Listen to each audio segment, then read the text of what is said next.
Good morning, folks, and we're tuning in for a new episode of Coffee with Lisa. And today I have the amazing and outstanding Brad Blazar. And what I want to talk about today is about sales and driving teams and how can we really truly get great performance out of really great, extraordinary teams that are highly adaptable.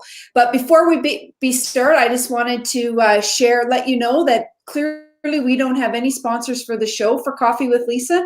So we'd sure appreciate if you like what we talk about to go over to iTunes and give us a review and a share. So welcome, Brad. I mean, your track record is impressive. First of all, 23 years old, you're working in an oil company, you grow the team to 30, you're generating billions in dollars over, you write books, like you've got some crazy things going on. But let's talk a little bit about you first. Like, who is Brad? Where do you come from? Where'd you grow up? Sure. I'll share my backstory with you. I was basically born into what I would call a middle-class family, Lisa. My parents certainly were not of wealth.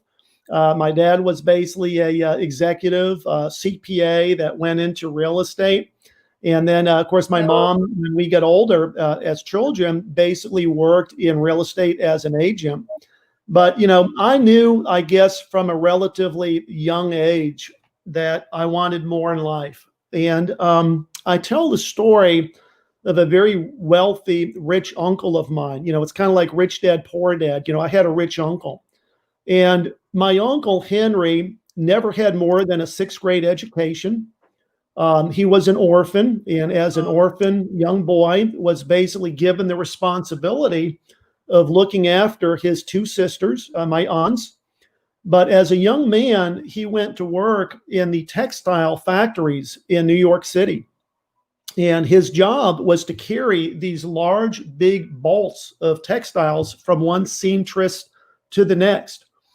And there was a gentleman that he met that basically was a capitalist that took a liking, for whatever reason, to my Uncle Henry. And he said, Henry, I'd like to start a women's fashion line. And you know so much about women's fashions. You work here in the textiles. You know how to walk up and feel with your hands a good quality. I'd like to bring the capital. And so they started a company called R&K Fashions back right before the Depression that literally went on to become one of the largest women's fashion lines in the world. And he created millions and then, of course, became a philanthropist. And when I was about 8, I'll never forget this. We were having Thanksgiving dinner at the Palm Beach Country Club, which he owned. And he was walking me around the room, holding my hand. He said, you see that man over there? He puts the little erasers at the end of your pencils that you use in school. You see that guy over there? He's the one that makes the hangers. And, as a young boy, I'm just like blown away, going like, holy crap, and I knew then that I wanted abundance. And so when I got older, of course, I had multiple jobs, paper routes, working in restaurants. But it was when I went off to school, Lisa, to study architecture because I wanted to become an architect and use those skills, that I got sidetracked.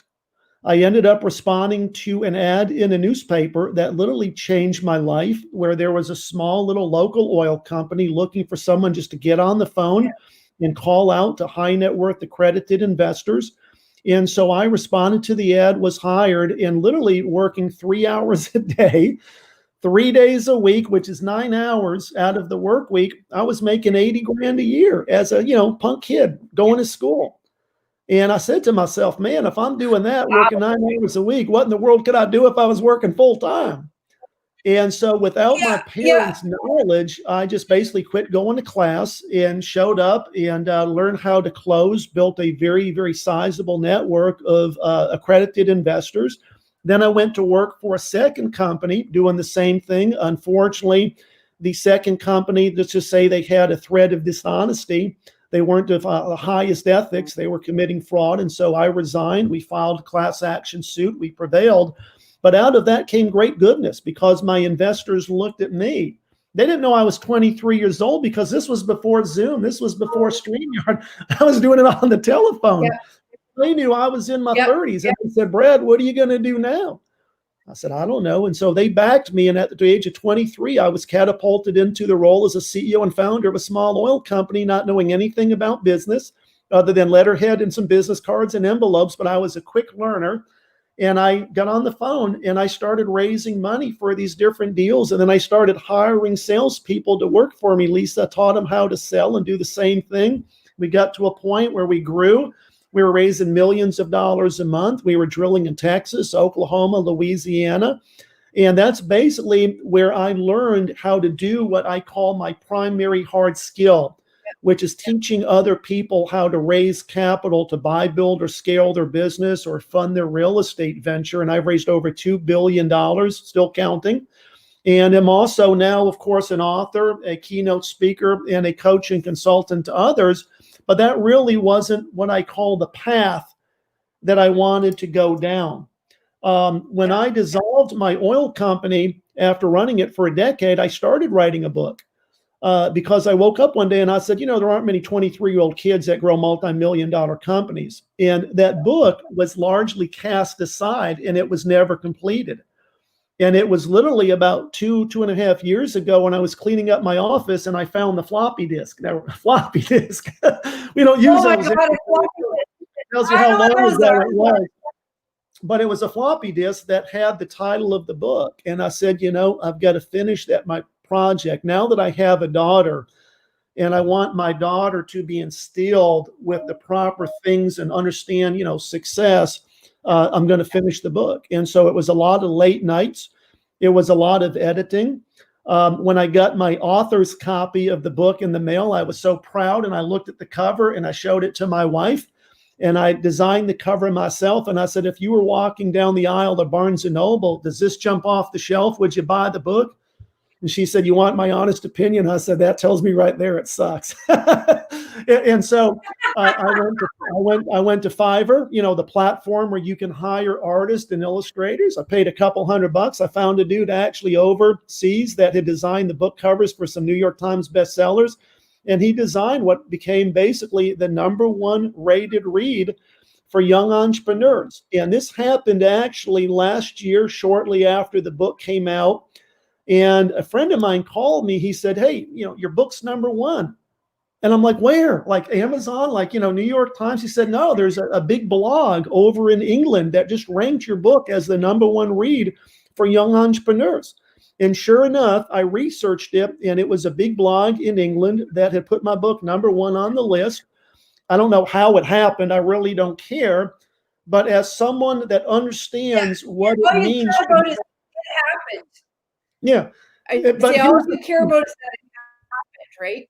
Yeah. But I backed that one thing with action. I took that link, I sent it to universities that have entrepreneurship programs. And I said, I am the author of what is today the #1 ranked book for young entrepreneurs. Here's a free copy. And then they started calling. Brad, we'd love to have you come speak to our student body. Great. Started showing up, started getting calls from radio and television stations. And I realized, and I told my wife, there's a bigger calling for Brad Blazar. You just don't get called by radio stations, television shows, and major universities like Rice and Texas A&M to be called in. And that's when I started basically my keynote speaking, working on my second book. And then, of course, looking out to the industry for someone to coach me on how to do this professionally. And as they say, the rest is history. I said goodbye to my professional career a little over 1.5 years ago. And today, of course, run a very successful coaching and consulting business and just wake up every day inspired. And to me, it's not work. It's fun. I love what I do. Well, and that's so important, Brad, because if you don't love what you do, the passion doesn't resonate with others. And if they can't feel and believe in your passion, in your mission, in your mantra, in your vision, I mean, we're going to talk a little bit more about values and mission, right? And how important that is when you're driving a team. But it's core. And I think, I work with a lot of professional speakers and authors and thought leaders, and Mhm. some of them have done a really good job at really understanding their core, right? Who they are, what their values are, and they instill it each and every single day in their mantra and their mission, and others not so much. But those that do succeed, and I'm not talking about succeed at this level. I'm talking about at a Yeah, high frequency of absolutely. greatness, right? Yeah. And it's always, when they reach here, it's like, what's the next one? What's the next one, right? But while they're doing that, they're also pushing everybody that follows them and everybody that works alongside them, those frequencies, right? And so that's so important. Well, that's an amazing story, because I have not. I mean, clearly you and I have gotten to know each other and introduced through the Coach Burt Network. Yep. But I didn't know your whole story. So thank you for that. That's a very encouraging, especially I think it's important. And when people start to step out and they move out of their transition, out of their executive roles, working with a few executives right now, and push into the world of entrepreneurship and the world of thought leader and personal brand, it's difficult because Yep. you don't have all these resources. You don't have that team anymore that you used to have backing you. Now you got to figure out, where do I go? How do I do it? How do I navigate this? So what was the biggest challenge that you had, Brad, when you stepped out of your executive role and you stepped into the world of Brad Blazar? Well, first and foremost, it was scary, but it was also very, very humbling. When you write a book, and I'm just going to tell your audience, most people are lucky if they write a book to ever sell 50 to 100 copies. Most published authors never sell more than 50 to 100 copies of their book. I expected my mom, my siblings, my aunts and uncles, my closest personal friends to be some of the first people that would run out and buy my book. I mean, heck, it's on Amazon, folks, just $20. And I sat back looking for those sales every day. They didn't come. Yeah. Now, the reason, of course, is, well, but here's the message, that I tell people, Lisa. They never saw me as Brad Blazar, the author. They're like, dude, why would I buy your book? You're not an author. You don't know anything about coaching people. You're telling us you're going to coach people and you're going to build a multi-million-dollar coaching empire. What do you know about coaching? You've never done it before. And I just said, there's a bigger calling for me in life than doing what I'm doing.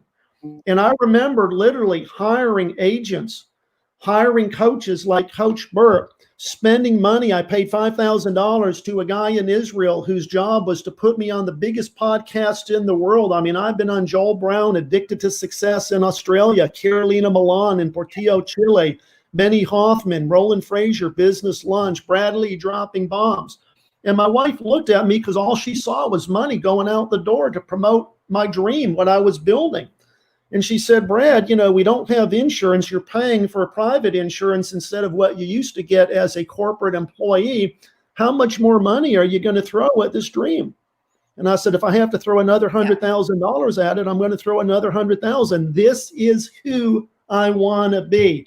This is my goal in life. It's to impact and transform and change people.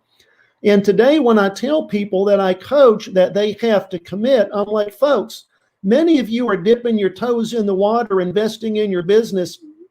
It's like dropping a pebble into the lake. I see ripples. I'm looking for tidal waves. I'm like, I just committed $30,000 to hire a couple of guys to build me a whole bunch of funnels. If it don't work out, it's expensive tuition, but I'm investing in my future. If you're not investing in yourself and your future, it shows me a lack of conviction. It shows me a lack of belief in yourself, and it shows me doubt. And so I believe that when you build, you have to scale and scale quickly. And one of the things that I learned very quickly as an entrepreneur building my oil company, Lisa, is you have to surround yourself with other people that share in the same mission and share in the same dream.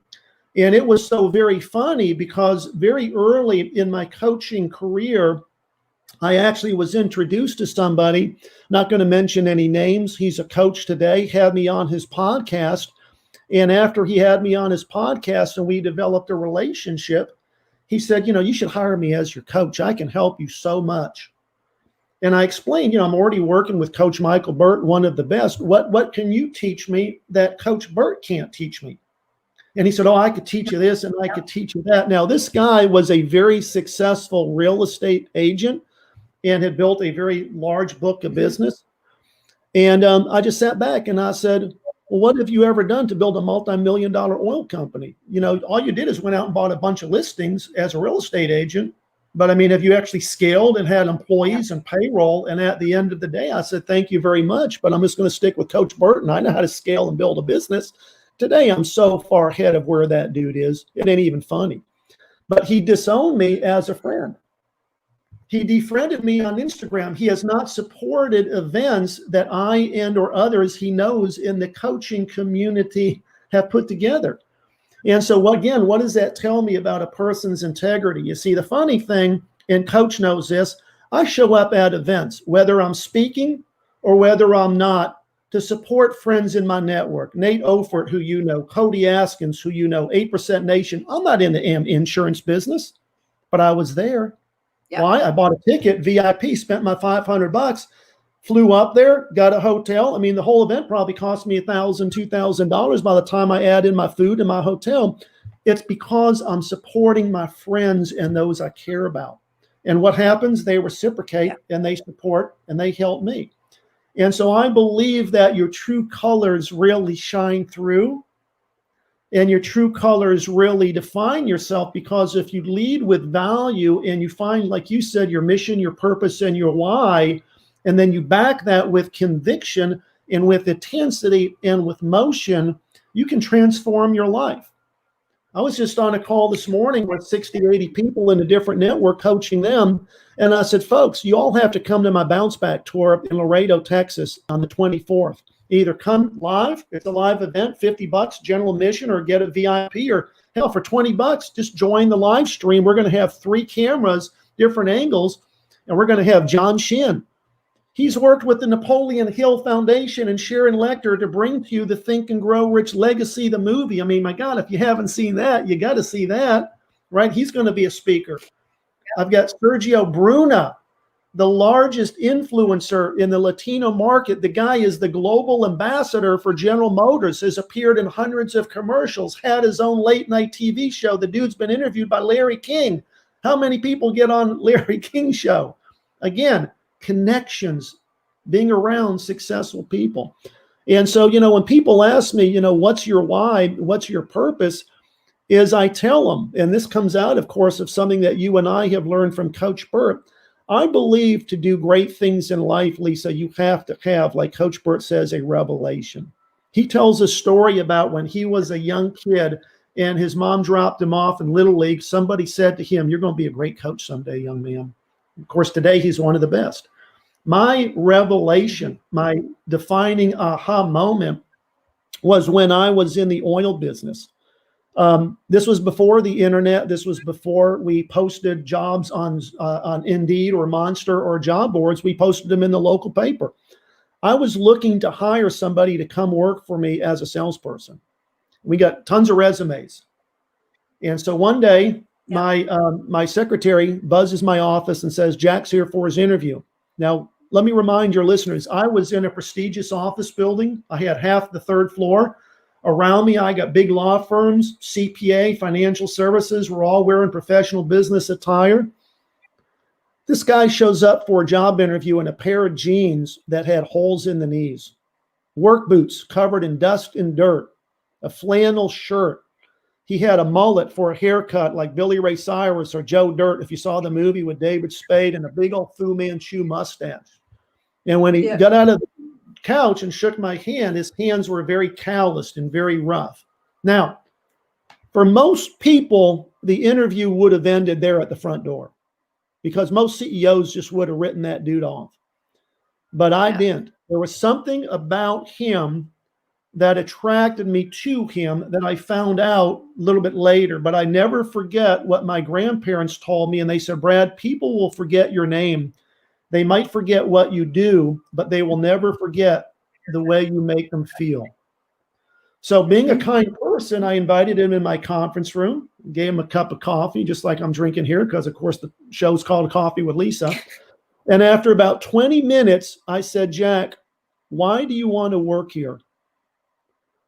And his response gave him the opportunity of his lifetime. His answer was, because my wife and my daughter's dreams are bigger than mine, and I want to give them everything in life they deserve.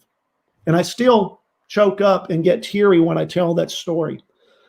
It was that moment that I realized his purpose was bigger than himself. Yeah. And I said, Yeah. if you can be back next week on Monday morning, you have a job, young man. And he jumped out, he shook my hand, he hugged me, he said, oh, Mr. Blazar, I'm so thankful. The funny thing is, on Monday, after visiting my office, he showed up dressed not much better than he was the day of the interview.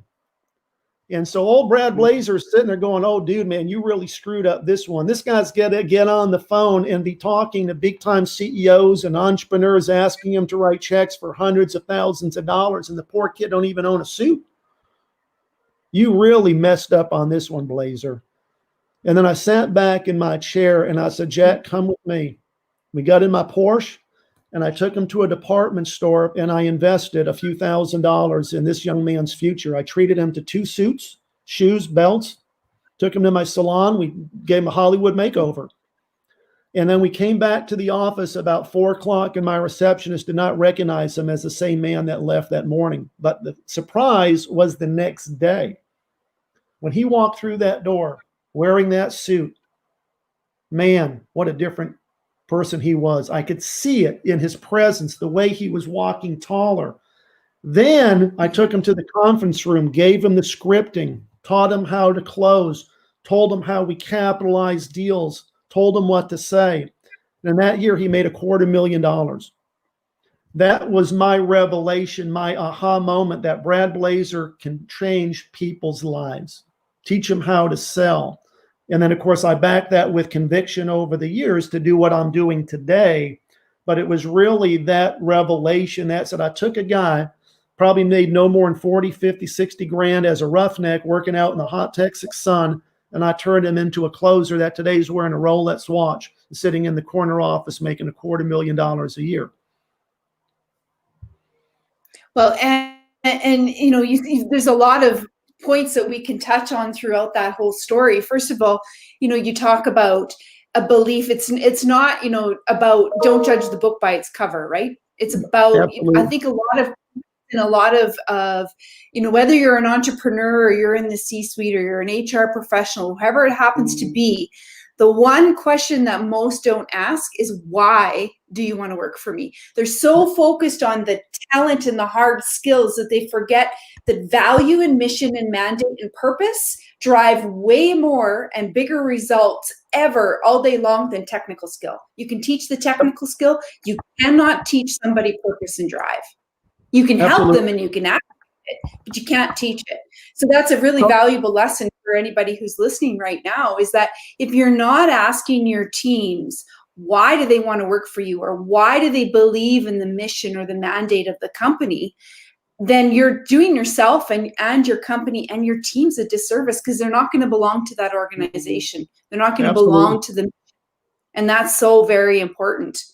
You know, you talked a little bit more about recognizing that when he walked through that door, all of a sudden the clothes, it's not that the clothes made him any different. It's that he just needed that confidence to walk in that door and say, look at me and who I am. And you were that activator for that, right? Absolutely. You know, you're 100% right. And, you know, I share this with people as part of my belief system. You know, as you and I know, it's, you know, leading with your beliefs. And if the other person you're communicating to has similar beliefs, there's going to be a natural attraction. And so largely when I'm a keynote and I'm up on stage in front of a large audience, I'll say, I believe 3 things. I believe a good coach will motivate and inspire you. I will believe a good coach will ask you the hard questions, but I will also believe a good coach will get you to start doing things tomorrow that you're not doing today. And that's where the transformation really takes place. That's where Jack was doing things daily because I was creating disciplines and habits that he wasn't doing prior to showing up on the job. But, you know, it goes one step beyond that. I get paid and I go in and I coached $1 billion companies. I was called in last year to a company called PCL Industrial, which, does 7 or 8 billion in sales, global company, they're a big contractor, and they had me come in to train their leadership team. And what I learned there and what I've learned in talking to managers and CEOs, there's a big disconnect in the world and in corporate America between what managers think employees want to be motivated and inspired and what the employees actually want that the managers and leadership team don't know. It's not more money. Most managers think that my employees will be motivated by bigger paychecks, raises, bonuses. That's not what most employees want. It's nice, but really what most employees want is recognition. They want praise. They want to be loved upon. And so in my second book, Put Some Thrive in Your Hive, Unlocking Performance in Any Organization, I'll put it here in the chat, which is also on Amazon, is I write about this disconnection in why most businesses fail or why 67% of your workforce is completely disengaged. It's they don't buy into the mission. They're not inspired. But more importantly, the leadership team or the management team is not understanding how to really push the right buttons by praising and recognizing and providing things that those people look for in their lives. Just thinking, hey, Lisa, you make another sale, man, I'll throw a couple extra $100 in there for you. Well, that dies off very quickly. But if you've got a sales team and Lisa's called up to the next meeting in the front of the room and she's given an award that sits on her desk for the next couple of weeks until she has to give it to somebody else, which builds competition in that office because Lisa wants to have it in her cubicle as long as she can before somebody gets to take it away and take title to that recognition and that award. That's what builds that positive culture. And that's, I think, what so many leaders and CEOs are missing today. It's how to create this culture of accomplishment. It's how to create this culture of competition because most people are competitive, okay?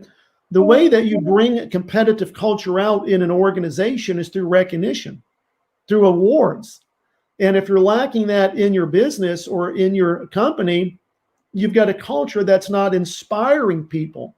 And so in Put Some Thrive in Your Hive, what I share there is what certain businesses are doing today that are really allowing them to grow and flourish. I mean, one company here in Texas has the silliest, stupid thing. It's called the Taco Award, and it is a statue of a bronze taco, but it is the most prized award this damn company has. And all you're getting is the right to a taco to put in your cubicle, but it is given away on a quarterly basis, and people bust their butts to be given the bronze taco. Yeah. And sometimes it's the silliest thing, but again, it's what makes all the difference in the world. Absolutely. Well, and I think too, here's another concept that I believe. So, and it doesn't matter if you're a team from anywhere, especially now, we've got teams from anywhere, right? We've got people who are at home, people that are in the workplace, we've got virtual, for God's sakes, Google is, not going back probably ever, but at least till 2021, back to the workplace. But one of the big things that teams really miss is, you're right, they need achievement, they need accomplishment, they need to be recognized. But here's the thing: is if the leader doesn't actually allow a safe place for them to truly show up as themselves, it don't matter how good of accomplishment you have, how good of an award system you have, what kind of sales compensation you have, what kind of money. If the leaders are not creating places for people to belong and truly show up as themselves, the rest doesn't matter. That's what I truly believe. And I think, now, especially now, it's even the hurdle is even going to be bigger, because how do we create places where people feel they're safe and belong when we're virtual? And it all comes back to leadership. And I'm telling you, folks, Brad and I are talking to you about this. If you do not become vulnerable and you do not show up as your real self, you're going to be in trouble with your business. Never mind what best product you have, what best service you have. If you cannot belong and really show mission and vision and bring your authentic self, you're in trouble, period. Absolutely. I could not endorse what you just said more. In any business, Yeah, really what you have to do is spend time getting to know your employees and really yeah, understanding what motivates them, yeah, what their goals and what their dreams are. And, when I was running my business and even as the national sales director for multiple companies over the course of my career, I would always carve out what I called one-on-one time. And they were just yeah. one-on-one meetings, usually for no more than 30 minutes, just to sit down with people and just really ask them, how's work going for you? What things can I or the company be doing to make your job easier? And then after chit chatting for 20 minutes, it was now more towards personal, how things going for you at home, man? How the kids, Yeah. and once they realize that you care about them as a person rather than as an employee, their belief in you goes through the roof because it's like, man, that dude cares about my well-being. He's got my family. And, I wasn't the CEO of some of the companies I worked for. I was, the executive vice president, national sales director. But I can go back and tell you, I had so many people that knew I was going to bat for them, that I had their back. There were certain situations where the CEO wanted to literally reduce people's compensation. I said, you can't do that. You're not going to Yeah. do that. And I, as the person that dude reports to, ain't going to let it happen. And then I would confide to that employee what the CEO was trying to do and say, I got your back, buddy. It ain't going to happen, because if it happens, I'm going to walk out the door. And he knows that. I've got your back, and your family's existence is important enough to me. And they would always say, you got our backs, dude. You're the guy that we work for. And we're going to bend over backwards to do whatever it takes to make you look good, because we know that you care. And it's the I, one-on-one time. That's one thing that I think most leaders lack. It's the ability, like you said, Lisa, to become vulnerable. They're given the well, and it's title. connection. And it's all Exactly. about connection, right? The first step.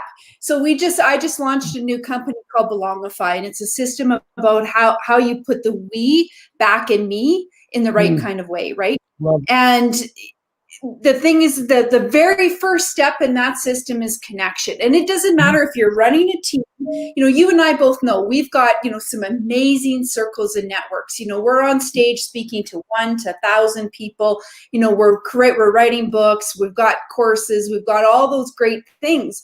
But at the end of the day, it does not matter if you do not make connection, whether it's with a team or with somebody across the room that you're going to go and shake hands with. Connection is the most important thing. I always say, I will give up my money, but I will never give up my network, ever. Yeah. Right? Because it takes a lot of time, energy, and resources. And when you're truly yourself, and like you talked about earlier, Brad, I mean, kudos to you. I love what you said. You said that you amplify and lift your competitors, because Mhm. in lots of ways your network and my network are our competitors, but we don't see each other as competitors, right? Yeah. We're in the trenches with them, we're helping them grow their vision and their mission, their personal brands, their businesses, because we recognize Yeah. that we need to put the me back in we in the right Yeah. kind of way, and that starts not just with your team but with your network. So Absolutely. we have a question here from Richard. Richard says, how do you, I think he meant to say scale, the safety management function within an organization? So back to psychological safety, right? In your organization. How Mhm. do you scale, Brad? Well, I think that when you look at the psychological safety in an organization that allows people to open up and communicate, it's really letting them know that anything that they share with you is basically, protected. It's kind of like, attorney-client privilege. And I tell people that, I want to let you know that whatever we discuss, whatever we share today, Lisa, stays between the two of us in the confines of these walls. You can feel safe in opening up. And I mean, I've had people that have worked under me literally, confide like I was a priest, hey, they're having relationship problems at home. Their wife is thinking about walking out the door. I mean, all kinds of stuff. Kids on drugs. It's amazing that when you have that safety where people really have trust, and I think it comes down to trust and really building that trust over time where people can confide in you as a manager, as a CEO, as a supervisor, it really builds the relationship. Because I tell people, look, you're a direct report. And I want you to know that you can come to me for anything. If you need money, if you need time off, family comes first. I say it's God, family, and then of course your work, your employment. So, if you need some time off, dude, you come and you tell me. So many people are scared to go to their supervisor or go to the person that they actually report to and actually ask for that time off that they so desperately need. And what does that do? It builds up. It creates stress. Well, I don't want someone working for me that's under a bunch of stress. Why? Because stress causes disease. It's one of the leading contributors to heart attacks. And so I just tell people, look, if you need a couple of days off or you need a week off to take care of this other family situation, dude, just ask for the time off. Okay, we'll figure it out. Yes, we have our policies and procedures. And if it goes beyond that, we'll work around it. But at the end of the day, I want you to be happy here. Because I want a bunch of happy employees. I want a bunch of people that like showing up for work. I want a bunch of people that are here for the mission, are here for the purpose, and that are more importantly inspired by what we do. And when you build that type of culture and you create that safety where people are willing to be open, that's how the company is going to grow and that's how the company is going to thrive. It's really communicating that. The other that I'm a big believer in is you've got to post and you've got to make sure that every employee in that business understands the corporate mission. So many companies, so many CEOs don't even know what their mission and business is. Absolutely, 100%. I think you have to do the work. And it's interesting because, you and I run in the personal, branding space right now. And one of the biggest, I think, downfalls of those that are really trying to push and whether they're exiting out of corporate or they're already in this space trying to grow their influence, trying to grow awareness, trying to grow their brand, is that they forget that at the end of the day, it's about your mission and your vision in your brand. If you don't know what you believe in, how will anybody believe in you? Correct. Right? You need Absolutely. to, it's like Coach says, you need to understand what you believe in. And when you believe and somebody else believes in the same thing, I believe, then we're unstoppable, right?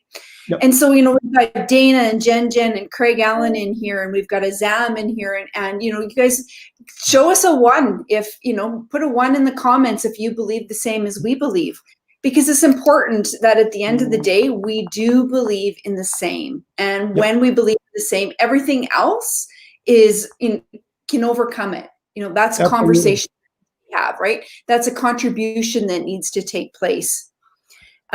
Richard says, thank you, scale. Yes, thank you for your answer. Yeah. So, your brand is called Build the Beast. Mm-hmm. So let's talk a little bit, like, how did Build the Beast really truly come about, Brad? Like, how did that come about? Tell us the story. When I started writing my book, I did something that today I realized was brilliant, but I didn't realize it at the time. Don't you love that when that happens? kind of like, how did your book become #1, or how did your podcast become the second highest rated podcast, according to Yahoo Finance, Yahoo News? I did something, and that was I actually trademarked a phrase. And I trademarked this phrase, which was my belief, called the art of beliefology. The art of beliefology, in simplest terms or in concept, is simply if you change your beliefs, you can dramatically transform your future, because your beliefs define your reality. And so by getting people to understand that the beliefs they have about themselves, the beliefs they have about their future, and also then the disciplines or the habits that they do daily will dramatically transform themselves over time. And so when we trademarked the art of beliefology, I didn't realize that what I was doing with brilliance, because now, of course, we can license that to other coaches. It's a trademark concept. It really came down to the belief system, and we actually have what we call belief bracelets, just like Lance Armstrong had, that we give out at our events, that on there say basically change your beliefs, change your life. It comes down to the thought that one idea, one thing you learn at an event or from a coach or a mentor that you back with intensity and with action can dramatically change or transform your future. I mean, I've seen it happen in my own personal life. I've seen it happen in the lives of people we coach. One of my coaching students now is doing business with some of the biggest names in music, like Sheryl Crow and Winona Judd and Asleep at the Wheel and Citizen Cope, as a result of some introductions that we made on her behalf. And she realized that once the door opened and the opportunity presented itself, man, she jumped right through it. Today she's doing great. But, people look at hiring a coach or hiring a mentor as an expense. And I tell them it's not an expense, it's an investment. You're not doing this for me. I don't need your money. I can't tell you how many dozens of people have come to me since COVID and said, I can't continue to pay you. And I said, great, but I want to let you know that we're not going to let you go out of our coaching program. We don't give up on people. And they stay in. And what happens is they get the coaching, they get to a better place. And after a couple months, they re-engage and they call me, say, Brad, hey, I can start making up those payments to you. Great. We're not asking for it. Want to make sure you're comfortable. But I tell people that once you commit to me, I commit back to you. And the fact that you may want out because you perceive you can't pay, don't mean we're giving up on you. And I think that, again, gets back to what you were saying before. And that's where someone's real colors truly shine. They're like, you're going to continue coaching me without getting paid? Absolutely, dude. Because now you need me more in your life than ever before. What deeply saddens me is I talk to so many people that are middle-aged, in their late 30s, 40s, professionals. And when we start talking about the price of my coaching, it saddens me. These people can't even afford $325 a month to invest in themselves, let alone they even have $10,000 in savings. And here you are, a 40-year-old middle-aged person. I'm like, dude, the first thing you need to focus on is 6 to 9 months in emergency savings for these life disasters. What's going to happen if the transmission goes out in your car next week? And they're like, I don't know. Or COVID. Yeah, or COVID, right? Like, it happens me. And I say, you need a coach and a mentor in your life more than you know. I don't care if you have to beg, borrow, or steal to get that money. But you give me 6 to 9 months, dude, you're going to have some money in the bank. You're going to be creating multiple streams of income. You're going to be well on your way. And we've done that for so many people. But it really gets down to the understanding at the end of the day that most people, and this is just human nature, contract. They retreat when things get difficult because we are creatures of comfort. Most people are not hugely successful because they're unwilling to put in the work it takes to show up every day to create massive success in your life. I mean, you and I know it takes massive success to show up daily. Yeah. And, one of the funny things that I do in my mornings is I wake up every day, I take the dog for a walk, and after my cup of coffee, I start my day every day religiously with a run. Usually they're not long runs, anywhere from 4 to 6 miles. And most people say that's long. But every now and then I'll push myself. And the funny thing is I'm not pushing myself for me. I'm pushing all my followers because I'll post my Garmin onto my Instagram and I'll say anybody that meets or exceeds my mileage gets a Venmo. Very rarely do I ever have anybody that sends me a picture of their Garmin saying I met or I exceeded what you did this morning, Brad. But I tell people it's not for me. It's for the 40,000 people that follow me because I believe there's a tremendous connection between your wealth and your health. And if I'm waking up and I'm going and I'm doing a 10-miler, why can't you? And if you do it, you're going to get some cash. You're going to get some money. And then when I actually send that Venmo, I announce to the world, hey, Lisa Petrick, $25 Venmo for stepping to the challenge. It's odd that very few people ever cash in on that free money. Why? They don't want to do the work. They're unwilling to make the sacrifices that it takes to be successful in life to a massive degree. And there's a huge difference. And I tell people, do you want to live an ordinary life or do you want to live an extraordinary life? Because there's not a big difference. The only difference is that little extra. It's the small things that you're unwilling to do today that if you're willing to do, man, will transform your life and give you massive results. And my good friend, Rock Thomas, when I had him on my podcast, threw out a word. He said, Brad, what I do is I create fulfillionaires. And I sat back and I'm like, what did you just say? He said, fulfillionaire. And I said, I love that. I said, now tell me what it means. He said, you ever read 7 Habits of Highly Successful People, Covey? I said, of course. He said, we have 4 things, the whole person theory. He said, you ever see Jerry Maguire with, of course, Tom Cruise and Cuba Gooding? Rod Tidwell defined what he wanted Jerry to get him. Quan. Jerry, just give me the quan, dude. That was his word for what I call being a fulfillionaire. It was not only the wealth, it was everything that came along with it, the lifestyle, the recognition, the spirit, the soul. And so what I try to teach people is you don't want just money. You want to become a fulfillionaire so that you're tapping in all four quadrants that Covey talks about, the mind, the spirit, the soul. And you have a fulfilling life, because if I'm a great business entrepreneur, but I suck at being a husband and a father, am I a success? Some people might say yes, but I don't see it that way. Likewise, if I'm a great husband and a great father, but I suck in business. And so I believe that what you want to create is balance in your life, and work as a coach and a mentor to teach people that you have to focus on your health. Okay. To have abundance and be wealthy and then die at a young age doesn't do you any good.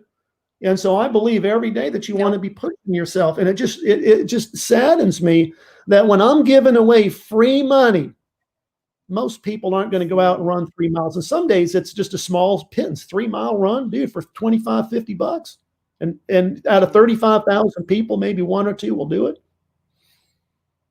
Well, in action, you and I both believe this. I know this. I don't even need to ask you if you believe this. I mean, action speaks so much louder than words, right? Complacency is a killer. I love it. Killer. Don't tell me what you're going to do. Killer. Tell me what you're going to do. Yep. Exactly. And you said something about, your Brian, Covey talks about spirit and like the 4 pillars, right? Here's what I think. Now you tell me what you think. So I truly believe that it isn't about a balance of those 4. I think it's about an integration of those 4, and how you determine how you're going to integrate those 4 together in your life is really what is success. And what my integration ratio looks like could be very different than your integration ratio. So it's not really necessarily about a balance. It's more about that finding that integration, tuning into that frequency where it works for you, but it might not work for you, Brad. But you're still figuring out what that equation is. And that's really important. Most people, in fact, I would say even of the 1% of the 1%, don't do the work. Yeah. No, I mean, I agree 100%. Our good friend, Coach Burt, talks about congruity and how, he invests in real estate, but he's buying these high-end luxury properties as an investment because he can host his retreats there. He can host events there. It's congruous to what he's building. Coach and I are working together on the capital for Monster Capital to build what he wants to call greatness factories in major markets as his legacy, bringing people together in greatness factories in Nashville, in Houston, in Atlanta, in other markets across the country. And so it's really about building congruity in your life so that, like you said, these elements are all coming together. Because, I coach so many people that are very successful entrepreneurs, but at the end of the day, they're unhappy. And, you're saddened when you see somebody that's driving on that cylinder, but is unhappy in other cylinders, whether it's relationships or friendships or other things. Because I tell people the journey of being a very successful, thriving entrepreneur initially in the first couple of years is a very lonely journey. You're going to have naysayers. You're going to have enemies. There are going to be people that want to see you fail and fail miserably. And a lot of times the people that are the naysayers or the people that want to see you fail, in many cases, are your friends. They're people that you've hung around with. And the reason is that they're doing this massive transformation, and they're not on the same page. And what they're doing is they're projecting their insecurities upon you, because it makes them feel good. I mean, how do we make ourselves feel get better? We project our insecurities onto other people. Like, are you crazy? You're quitting your job to do this? I mean, what harebrained, stupid idea is that? And so they're the naysayers. And I tell people, you just got to be true to you. The problem I see so many people live, Lisa, is they live lives for other people. Our parents from the day we were born have told us what, man, we're going to scrimp and save to put you through college. We've got this little nest egg just for you, Brad, to go off and do this. And then when you graduate, it's our goal and our hopes for you in your life that you get a career and that you go on to become a professional and contribute to society. Well, what does society tell us? 9 out of every 10 people are flat ass broke. The model of going to college and getting a job and going to work for somebody else leads to what? Financial brokenness, drawing on Social Security, having to, for many people, turn to Medicaid and to, handouts. And so I think that our system is largely broke. They don't teach you certain things in school. I mean, I was talking to Sharon Lecter on my podcast leak, who's built one of the largest financial literacy companies in the world. And she said, we got a huge problem. Kids today and even adults are not learning financial literacy.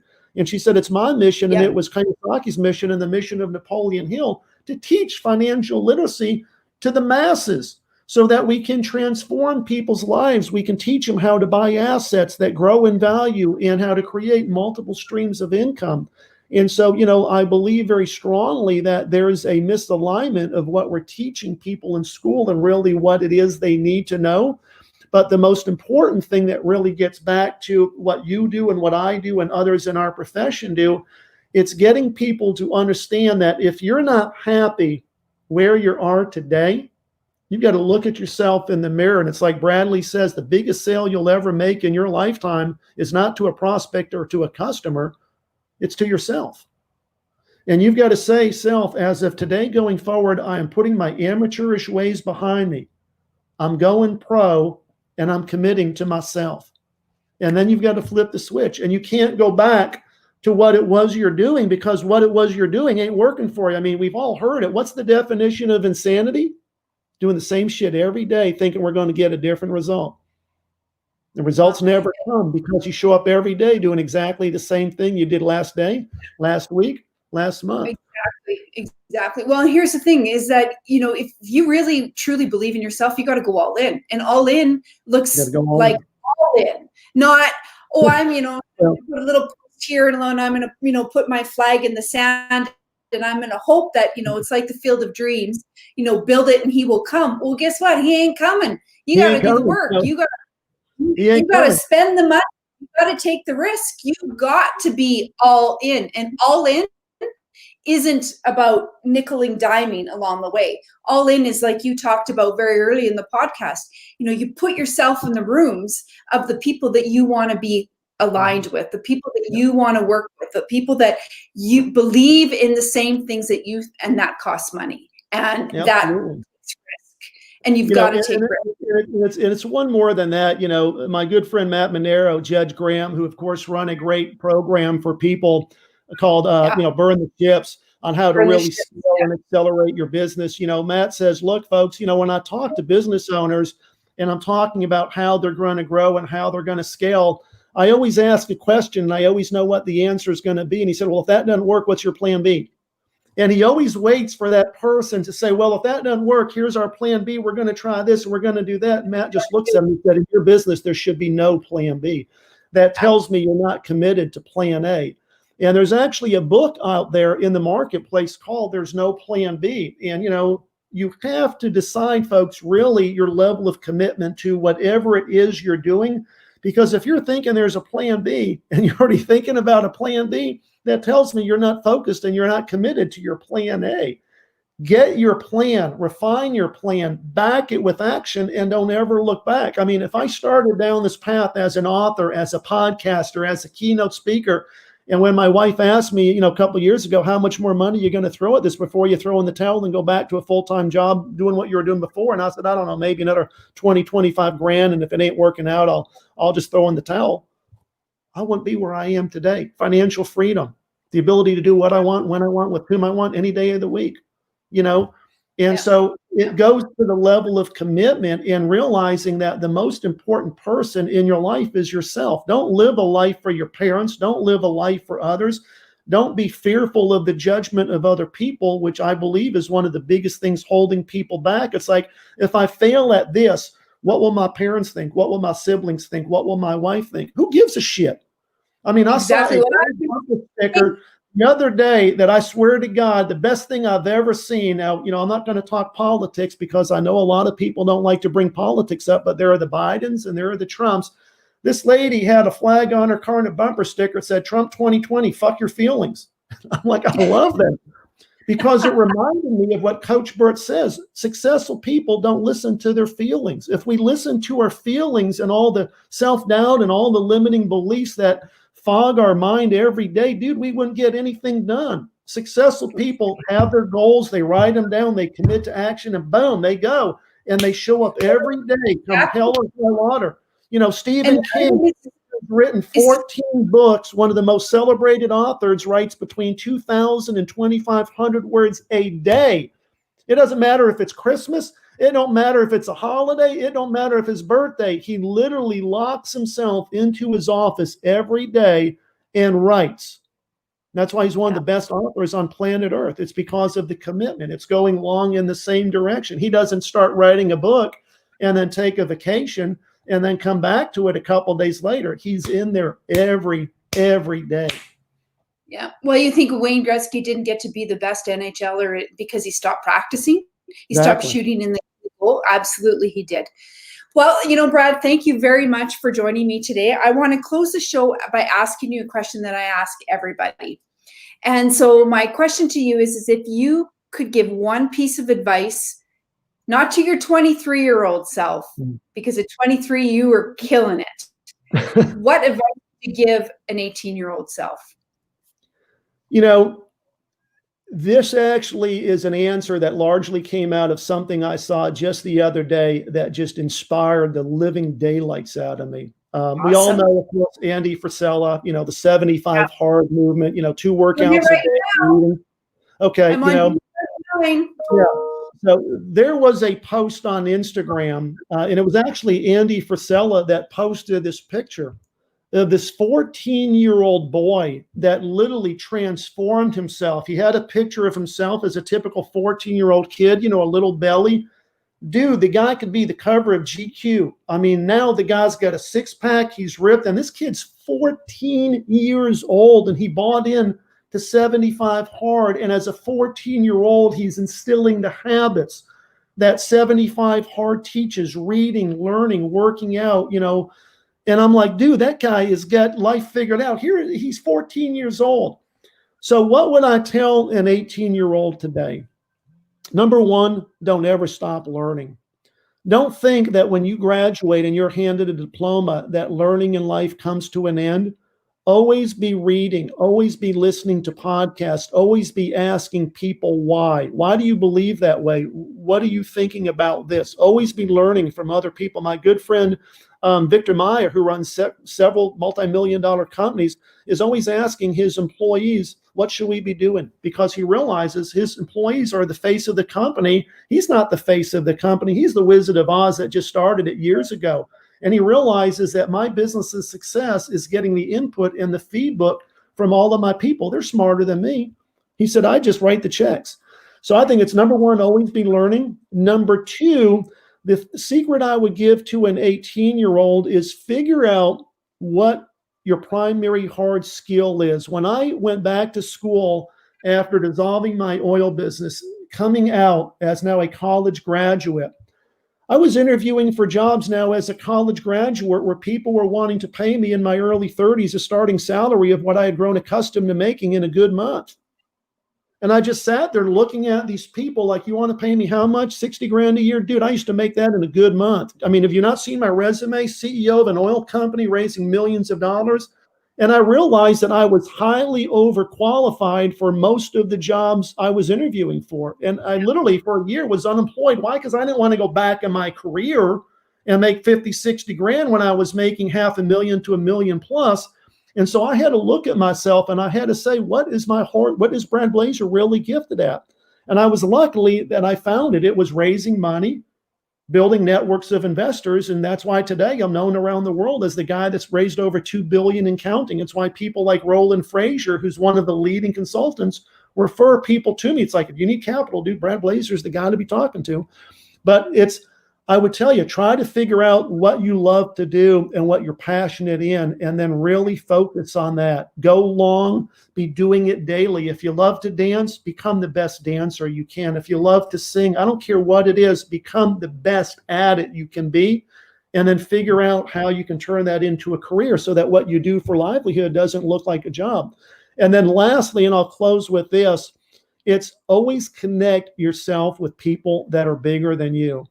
You know, Yeah. I tell people, you are the average of the 5 people you're spending most of your time with today. And if you're not happy in your current situation, if you're not happy where you are, it's probably not a reflection of you. It's the reflection of those around you that you're spending most of your time with. You know, when I came back from 8% Nation, I didn't go there because I was in insurance. I was going there to support my friends, but also I wanted to meet Jordan Belfort, the Wolf of Wall Street. I wanted to hang out with my good friend Tim Story. I wanted to meet Ike Johnson. I wanted to see all these successful people. I came back so inspired because I saw what Cody was doing. I saw what Nate was doing. And I said, as much as Brad Blazer's doing, I can be doing more. It's like Well, Coach said, looking at his jet. He's like, how did this high school women's basketball coach making $24,000 a year get to a point where he's now flying around the world in his private jet? Okay, I can always be doing more. And so when I have my calls with my team, the people that work for me, it's like, dude, we're working hard, man. We're killing it. We're crushing it, but we could be doing so much more. What more can we be doing to affect more people? What more can we be doing to get on bigger podcasts? You know, you got a great audience here. And so I would always tell that 18-year-old, connect with people that are where you want to be, and then ask them, what was it that you did that ultimately led to your success? And then listen. You know, it's interesting, your very last comment. So I'm writing a book right now with Jim Cathcart. Wrote The Acorn Principles, got the #1 TED Talk on how to believe in yourself. And one of the things that we're talking, the book is called Intelligent Curiosity, and it is about how to ask intelligent questions, how to activate the intelligent curiosity, that skill, right? Looks different than intellectual curiosity. But most importantly, it's always wanting more, finding more, seeing more beyond the obvious, right? And those that really are at that level of success. And I don't mean success isn't defined as the dollars that they're making. I'm talking about success, Brian, you know, the Covey 4. That is where really, truly people are inspired to take action, to be better, to do more, to be more, to see more, to believe more about themselves, but more importantly, in the people that are around them. So thank you very much for joining us today, Brad. I appreciate it. And for those of you who are tuning in, if you loved what Brad and I were talking about, you know, give us a review on iTunes, and you can reach out to Brad at Blazar, BLAZEAR.com. Thank you. BLAZAR. Make sure you spell it just like you've got on the screen, or otherwise you'll never find me, folks. And I'll just close with this. If you want to find my 2 books on Amazon, just search by my name, Brad Blazar. They'll both come up. On the Wings of Eagles, of course, Put Some Thrive in Your Hive. The other is, if you can maybe take what I just put in the private chat and scroll it across the screen, Lisa, we're having a big live event later this month on the 24th.